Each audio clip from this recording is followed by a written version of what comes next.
ګرانو کتونکو السلام علیکم. زه محمد سلمان همدرد د حق غږ پښتو چینل خبري لنډیز کې ستاسو کوربه اوس تاسو پام را اړوم د مهمو خبرونو لنډیز ته.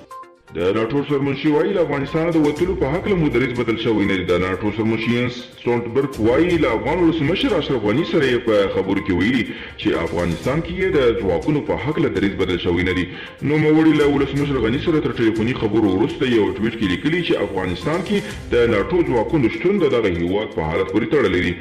د کورونا وایرس له ویرې یو کس 3 میاشتې هوایي ډګر کې پټ و. آدیتیا سینګ د شیکاګو نړیوال هوایي ډګر کې په یوه برخه کې اوسېد. د امریکا شیکاګو نړیوال هوایي ډګر کې یو تن د کورونا وایرس له ویرې 3 میاشتې په یو خوندي ځای کې پټ و.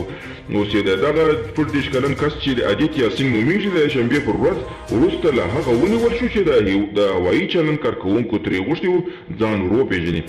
پاکستان کې هغه کس نیول شوی چې داعش ډلې ته یې د بیټ کوین له لارې پیسې لېږلې.